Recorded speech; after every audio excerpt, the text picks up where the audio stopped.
Welcome to day 24 of the Negativity Fast Positivity Feast. Yesterday in our activation, we feasted on testimonies, or I hope that you took time to feast on, I said testimonies, I meant the goodness of God, which actually is testimonies. Feasting on the testimonies of what God has done is a great way to renew our minds to God's nature and character. Today, I'm going to share a couple of testimonies that are from Igniting Hope Ministries in regards to the Negativity Fast Positivity. These are testimonies that have come out of previous Negativity Fast and Positivity Feasts. I thought they would bring you some encouragement today, and as an extra bonus, I'm going to share a personal testimony with you. All right, here we go. This one is about marriage and family reconciliation.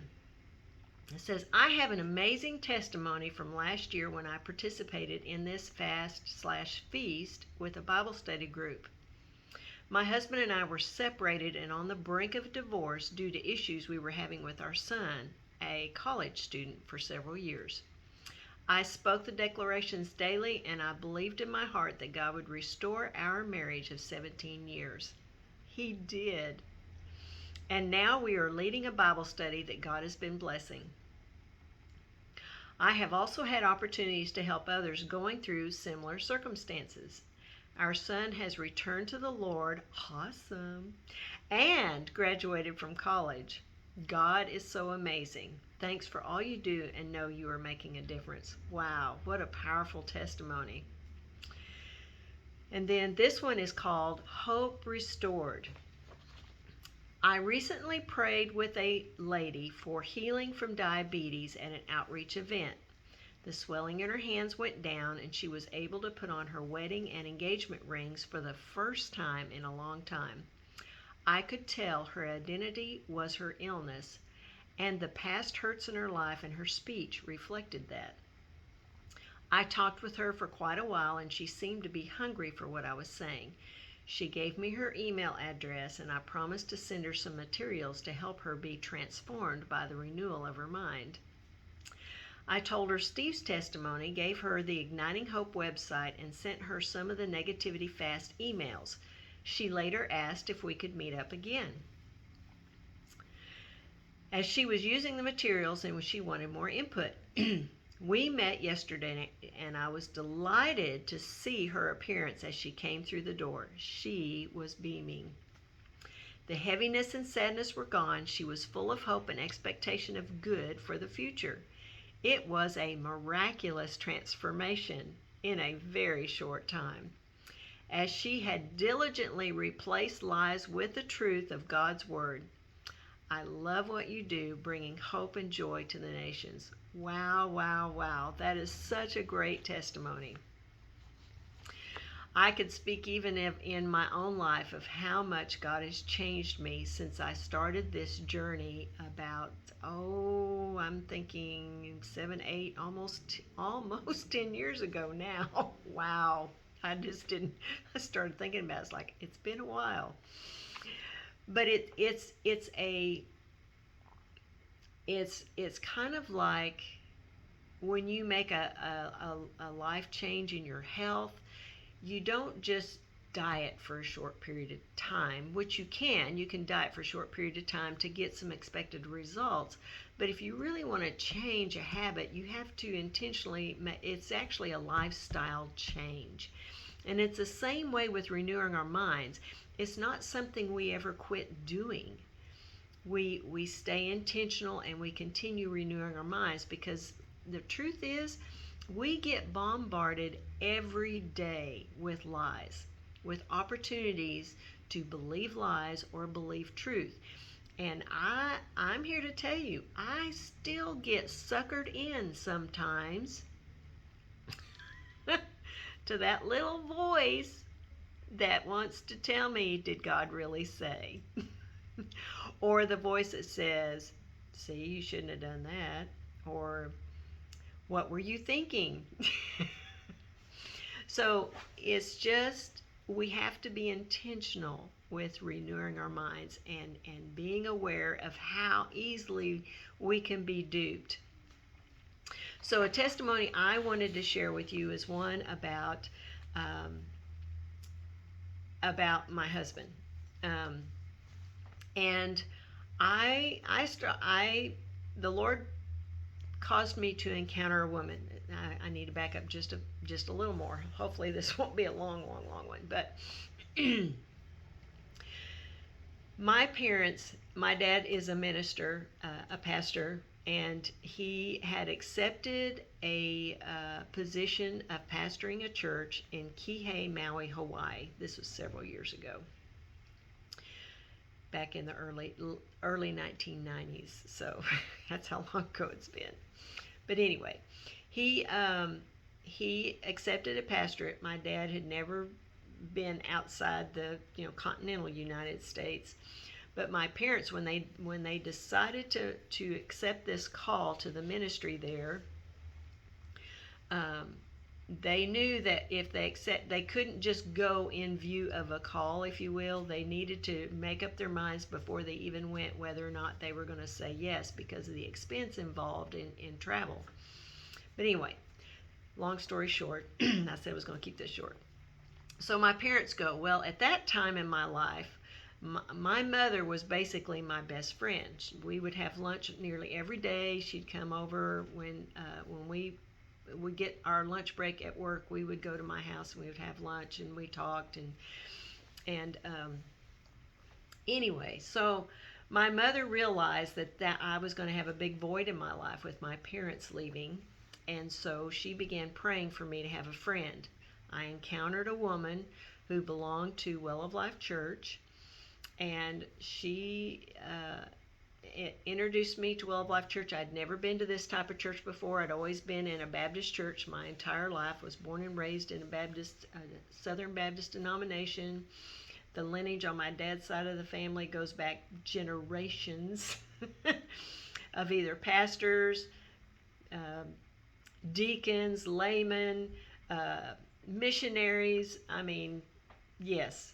And so that was deep in my family. But anyway, I was a very wounded young woman, and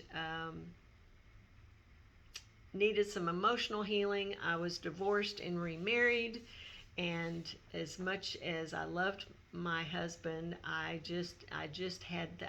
was a lot of lies I believed about myself, a lot of woundedness in my heart that needed to be healed. So anyway, so this woman comes to my life and directs me to Well of Life Church. Well, I attended Well of Life Church for 8 years. In the meantime, my husband did not attend with me. He was born again, but he had never really been discipled and grown up in the Lord, and he didn't like church because he felt like he had to pretend, and he couldn't pretend, and so he just didn't go. So for 8 years I prayed for him to have an encounter with the Lord and get connected with the church. Well, it happened. He came, and it was like he walked in. It was like he'd always been there. Well, there's some events down the road that happened about 10 years later. Some things happened in our lives that caused my husband to believe some lies about himself and about God and about what God expected of him. And so he decided to disqualify himself, and he quit coming again. Well, that was a difficult season in my life, but again, the members of our church and me partnered with me in praying for him to return, and about 10 years later, might not have been quite that long. It was probably about 8. But anyway, he came back again. But I knew this time it was different, and it was different. I mean, when he came back, he was wholeheartedly in it. He was wholeheartedly in it before, but I could just tell that it was different. And I'd also received a prophetic word from an individual who said that when he came back this time, he would be back for good, that he would never leave again. And I really believed that word and have held on to that word. And it has proven itself. My husband just, I think it was 2020, was actually, he was ordained as an elder here at our church, and he's been serving in leadership for quite a while. We serve the Lord together. It's wonderful. It's absolutely wonderful. And I wanted to share this testimony because I know personally of people whose husbands do not come or are not as on fire for the Lord as they are. And I just want this to be an encouragement to you to keep praying, to keep contending for your husband to come alongside you. Whether they know the Lord or not, that they get saved and they fall in love with Jesus, or they re-encounter or encounter the Lord again in a powerful way, and they fall in love with the Lord all over again. And so as we were talking about yesterday, the testimony of Jesus is the spirit of prophecy. And so when we are sharing our testimonies, and you are in a similar situation, you can take hold of my testimony and say, thank you, Lord, that you've done it before, you're going to do it again. And in fact, we sing a song, I think it's by Elevation Church, that says, do it again. It's like, you've done it before, you're going to do it again. Walking around these walls, I thought by now they'd fall. Sometimes, we were talking about long-standing circumstances or situations. It's like, let me encourage you, do not lose heart. Do not lose heart. Do not lose heart. Okay, today's lie that we're fasting.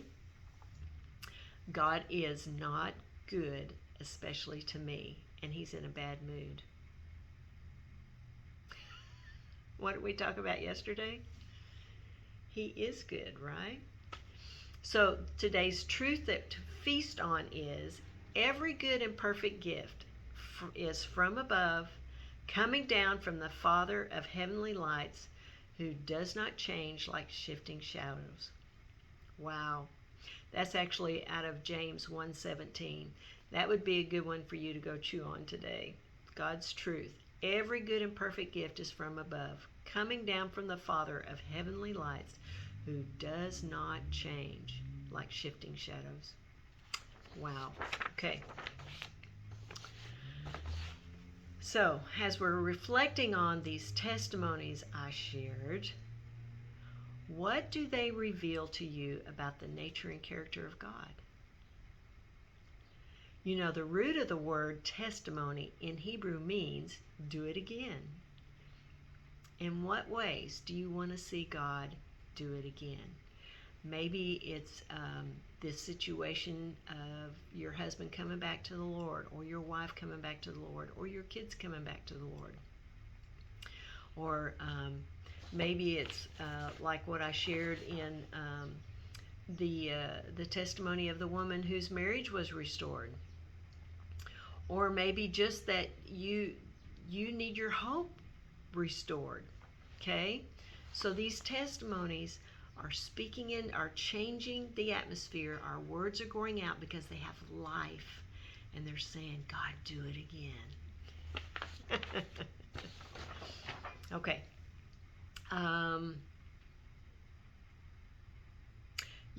Believe and receive the testimony, for the testimony of Jesus is the spirit of prophecy. I bless you with eyes to see, ears to hear, and a heart to know the truth. Have a great day, and I'll see you back here again tomorrow. Bye.